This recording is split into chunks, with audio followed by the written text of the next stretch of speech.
오늘 갑자기 우리 박현웅 목사님이 코로나에 걸렸어요. 우리 이준석 목사님이 평강교회 설교를 하러 가시므로 하는 수 없이 제가 또 오늘 이렇게 여러분과 함께 나눌 수 있는 시간이 되었습니다. 오늘 제목은 갚을 것이 없는 사람들의 잔치라고 하는 제목으로 잠시 한번 생각해 보겠습니다. 저는 성경의 인물 가운데 에녹을 많이 부러워합니다.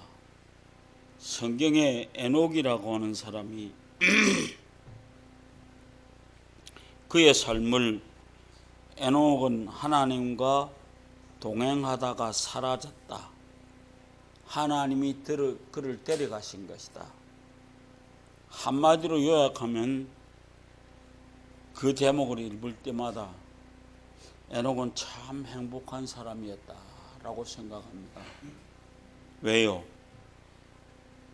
어느 순간이든지 하나님과 동행했던 사람이다. 이게 얼마나 복인지 모릅니다. 어느 순간 그도 우리와 다를 바 없는 육신을 가지고 살았던 사람이라고 생각이 들었고, 그렇다면 그도 또한 희망과 절망, 기쁨과 슬픔, 감사와 찬양, 가벼움과 무거움 사이를 오가며 살았을 것이라고 생각합니다. 그런데도 그의 삶을 요약하면은 뭐라고요? 하나님과 동행하는 삶이었다. 얼마나 축복인지 모릅니다. 우리가 이 땅 위에 살아가면서 하나님과 동행한다라고 하는 그것은 엄청난 축복입니다. 그래서 오늘 우리 이 시간 한번 잘 생각해 보시기 바랍니다. 오늘 우리가 이 세상에서 살아가는 동안에 내 삶이 내 밑바닥에 짐이 빵빵하게 들어차 있으면은 배가 흔들려도 걱정하지 않습니다. 그런데 아래 짐바닥이 없으면 겁납니다. 지난번에 우리 세월호 볼 때에 부닥쳐서 흔들리니까 그냥 모든 것이 끝나버리고 내려앉아 버렸습니다.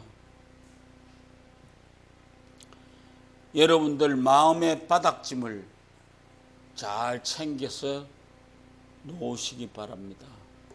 그래야 바람이 불고 아무리 어려운 바람이 불어와도 거기에서 우리는 자신 있게 살아갈 수 있으리라고 생각합니다. 예수님께서는 어느 날 바리새파 사람 중에서도 지도자급에 속하는 사람의 집에 초대를 받아 가셨습니다. 그런데 초청받은 사람들이 윗자리를 골라 잡아 앉는 것을 보시고 주님은 이 비유를 말씀하셨습니다. 혼인잔치에 청한 사람이 갔는데 너무 많은 사람이 와가지고 높은 자리에 다 가서 앉아보니까 이제 진짜 청한 사람이 왔습니다. 그러니까 그 높은 자리에 있는 사람한테 가서 좀 비켜주시오. 청한 사람이 왔습니다. 라고 하는 얘기를 했습니다. 오늘 우리 이 땅 위에 가면서 어느 잔치집에서 생겼던 이 얘기를 중심으로 우리 삶에 언제나 나도 밑에 자리를 찾아갈 줄 아는 사람이 되어야 되겠다라고 하는 생각을 가집니다. 첫째로 언제나 우리는 잔치집에 갈 수밖에 없는 사람들입니다. 여러분들 잔치집에 갔을 때 많은 사람들이 왔는데 자리가 없을 때에 내 자리를 주인이 저 높은 자리에 앉아있는 사람한테 가서 좀 비켜주라. 여기 앉아야 할 사람이 왔으니까 좀 비켜주라. 그렇게 한다고 하면은 얼마나 뒤통수가 부끄럽겠습니까? 나가는 그 높은 자리에 앉았던 사람을 한번 생각해 보십시오. 쉬운 얘기 아닙니다. 여러분들이 이 땅 위에 살아가면서 진정으로 여러분들의 삶도 오늘 이 비유의 말씀처럼 내 자리가 어떤 자리인지를 깨달을 수 있는 자리가 되기를 바랍니다. 그래야 오늘 이 자리가 하나님이 진정으로 여러분들을 앉힐 자리가 무엇이냐라고 하는 것을 우리는 한번 생각해 볼 수 있습니다. 천국 잔치에 갔을 때에 여러분들의 자리가 말석입니까? 상석입니까? 기억해야 될 것은 하나님의 비유는 대부분 현실을 가르치기 위한 것인 것을 알 수 있습니다. 꼭 문자적으로 일치시켜야 하는 것이 아니지만 이 비유에 등장하는 주인을 하나님으로 보면 어떨까요? 중심을 보시는 하나님은 오늘 우리가 누리는 사회적 평판이나 지위에 따라 판단하시지 않습니다. 예수님은 하나님의 뜻을 행하는 것보다 자신들의 누리는 지위에 자족하는 장로들과 대제사장들과 그들에게 내가 진정으로 너희에게 말한다. 세리와 창녀들이 오히려 너희보다 먼저 하나님 나라에 들어간다라고 하는 말씀을 하십니다. 겁없이 껄쭉거리지 말아라 그 말이에요. 분명히 하나님께서 말씀하신 것은 맨 끝자리에 앉아라. 그렇게 하면은 어떤 땐간 주인이 와서 너를 높은 자리로 데려갈 것이다 라고 하는 것을 생각하시고 여러분들 교회라고 하는 이 자리 잔치자리라고 생각하시고 언제나 제일 끝자리 가서 앉으십시오. 제가 언젠가 어떤 교회에 초청을 받아서 갔습니다. 설교 좀 해주십시오 해서 갔는데 가니까 장로님들이 전부 나를 안내하는 쪽으로 다 모이는 겁니다. 그래서 내가 와 그러노 싶었더니 내가 여기 오면서 요새 아침으로 이 환희교회를 지나서 옵니다. 참 보기 좋더라고요. 넥타이 매고 양복 입은 내가 보기에는 장로님들 같아요. 그래서 교인들 출석하는데 낱낱이 간섭하고 이끌어주고 그러는 것을 볼 때 딱 우리 교회도 장로들이 언젠간 저런 모습으로 우리 교회 앞에 서면 얼마나 좋을까. 우리 안내하시는 집사님도 장로님도 마찬가지입니다. 언제나 좀 더 청함을 받은 사람들을 모셔드릴 수 있는 그런 자리로 여러분들 서시기를 바랍니다. 둘째로 누구를 청해야 할까요? 이것은 우리의 상식이나 관행을 뒤집는 것입니다. 우리의 상식이나 관행은 잘난 사람 먼저 청하지 않겠습니까? 그런데 오늘 이 땅 위의 사람들이 무시당하지 않고 살라고 발버둥을 칩니다. 그런데 때로는 그 귀한 자리를 얻기 위해서 선물을 보내기도 하고 인연을 끌어다가 애쓰기도 하고 우리가 스펙을 쌓고 좋은 차를 타고 큰 집에 살려고 하는 것이 그것이 꼭 필요해서라기보다는 무시당하기 싫다라고 하는 것입니다. 무시, 없을 무자 보일 시자, 바로 보이는 것이 내가 시답지 않게 보이지 않게 위해서 언제나 무시당하지 않는다는 그런 행태를 가지기 위해서 공공장소나 애정행각을 벌이는 사람보다는 보면은 불쾌합니다. 없는 사람처럼 취급당하지 않기 위해서 내 의견을 듣지도 않고 멋대로 결정 내리는 사람들 때문에 속상할 때가 많습니다. 그런데 어떤 어린아이가 지은 동시 중에 싫단 말이야 라고 하는 동시가 하나 있습니다. 그 동시가 아주 간단합니다. 싫단 말이야. 싫단 말이야. 이제부터 나한테 물어보고 국에 말하죠. 꼭 그렇게. 자기는 국에 마는 게 싫은데 물어보도 안 하고 국에다 말아서 준다 이게야. 그러니까 쉽게 말하면 이 꼬마도 무시당하는 게 싫다 이 말이에요. 내가 싫다고 하는데 이제부터 나한테 물어보고 밥을 국에다 말아달라. 아이 생각이 있는데 엄마 아빠 방식을 강요하는 것은 항변입니다. 무시당하지 않고 안 들이고 몸부림치는 오늘 우리에게 예수님은 전혀 다른 관계를 향해서 마음을 열라고 하십니다. 그들과 함께 있으므로 우리의 신분이 그럴싸하게 보이도록 하는 사람들과의 관계만 맺지 말라는 것입니다. 내가 정심이나 만찬을 베풀 때에 내 친구나 내 형제나 내 친척이나 부유한 이웃 사람들을 부르지 말라. 오히려 너희가 청해야 할 사람은 대갚을 능력이 없는 사람이다. 예수님께서 열거하신 사람들은 만나기를 꺼리는 이들입니다. 가난한 사람, 지체에 장애가 있는 사람, 다리 저는 사람, 눈먼 사람, 이들의 명단은 더 늘어날 수 있지만 그들의 공통점은 사회적 약자라고 하는 것입니다.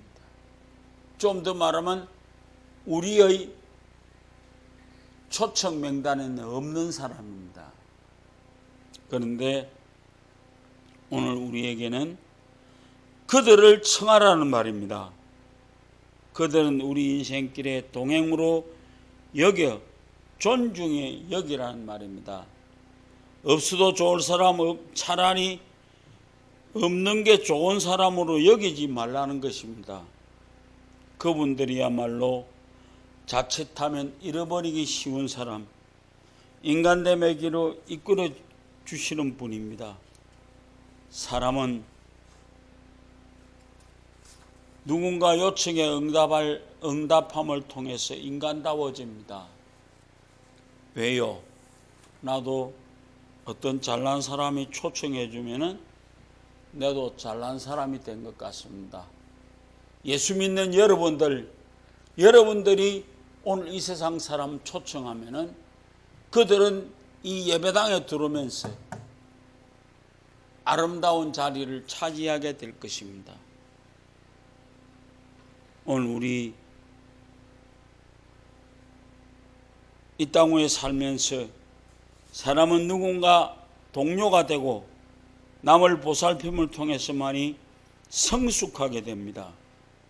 보답을 바라서가 아니라 누군가의 아픔과 슬픔에 공감해서 우리가 할 수 있는 일을 할 때 하나님의 은총이 우리에게 주어집니다.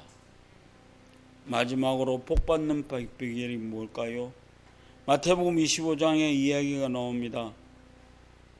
부활하신 주님은 배고픈 사람, 목마른 사람, 나그네 헐벗은 사람, 병든 사람, 감옥에 갇힌 사람의 모습으로 우리 가운데 오십니다. 그래서 이것을 정말 강렬한 메시지입니다. 교회의 교회됨은 이런 이들을 잘 맞이하고 영접하는 데 있습니다. 우리는 자꾸 그 근본적인 사실을 잊어버리곤 합니다. 교회가 재정적으로 넉넉해질수록, 교인 수가 늘어날수록 그런 망각은 깊어만 갑니다. 그들은 단순히 우리가 도와줘야 할 사람들이 아니라 가족으로 맞아들이고 존중해야 할 사람들입니다. 물론 아기를 가지고 찾아오는 이들도 있고 무리한 요구를 하는 사람들도 있습니다. 그러나 정말로 어려운 이들이 마음 편히 찾아올 수 있는 공동체를 이루어 갑시다. 제가 이 교회를 개척할 때 했던 말이 있습니다. 아무나 우리 교회에 들어올 수 있는 자리를 마련해 주자. 그래서 거지도 지게꾼도 누구나 아무런 꺼리낌이 없이 이 교회에 들어올 수 있도록 해보자. 대갚을 능력이 없는 사람들을 극진히 대접하자. 이게 제가 가졌던 생각입니다. 냉대와 적대가 넘치는 세상에서 기독교인들은 환대의 공감을 만들려고 부름받은 사람들입니다. 손님이라는 단어의 사전적 정의는 딴 곳에서 찾아온 사람입니다. 좀 더 말하면 생각지 않게 온 사람입니다. 그 사람이 손님입니다. 건조하기 이를 데 없는 정의입니다. 하지만 그 글자는 주인을 찾아온 사람, 객자를 뜻하는 손의 존칭인 님이 결합된 단어입니다. 그렇다면 손님이라는 단어가 우리가 생각할 때 취해야 할 어떤 상황과 태도를 가리켜 보이고 있습니다.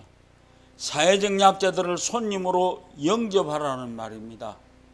그것이 바로 하나님의 형상입니다. 너희는 내가 굶주렸을 때 먹여주었고, 너희는 내가 배고팠을 때 먹을 것을 주었다. 마태복음 25장에 나오는 말입니다. 여러분들, 예수님은 자천을 갖춰서 중요한 원리를 제시했습니다. 너희는 자선을 베풀 때에 오른손이 하는 것을 왼손이 모르게 해라. 마태복음 6장 3절로 4절. 나팔 불지 말라는 말입니다. 구하원이나 양로원에 찾아가서 가져간 물건 쌓아놓고 사진 찍지 말라는 겁니다. 제가 우리 부활절, 크리스마스 우리 동사무소에 갖다주는 이웃돕기 성금 가져갔을 때 나는 아무도 모르게 들어갑니다. 그리고 딱 동장 손에다가 넘겨주면서 가난한 사람을 위해서 써주십시오. 그런데 이 동장이 온 동네도 나발을 불어갖고 내보고 와서 구청장이 와서 나를 보자고 그랬습니다. 나는 그 보자한 날도 어디 갔다가 늦었습니다. 그랬는데 들어오니까 구청장 비서관 내보고 뭐라 하대. 어디 갔다 오셨느냐고. 내가 우리 만나기로 안 하셨냐고. 만나러 오셨으면 좀 기다리면 되는 거지 뭘 그렇게 까다롭게 하십니까? 적어도 속으로 그래서 목사 별난 놈이다 싶었을 겁니다. 자신도 모르는 사이에 누군가의 가슴에 심은 작은 빛이 씨앗이 자라게 하시는 분은 하나님입니다. 아무도 모르게 하십시오. 그리고 여러분들이 한번 생각해 보십시오. 옥토에 떨어진 씨앗이 많은 결실을 맺듯이 그들을 통해서 수많은 사람들이 빛을 보고 있으니까 얼마나 기쁜 일입니까? 무더운 여름날 우리가 누군가의 가슴에 심는 빛의 씨앗으로 말미암아 하나님의 마음을 시원하게 해드리시기 바랍니다. 그래서 오늘 우리는 갚을 길이 없는 사람들을 위해서 잔치를 베푸는 아름다운 사람들 되어지시기를 주의 이름으로 부탁을 드립니다.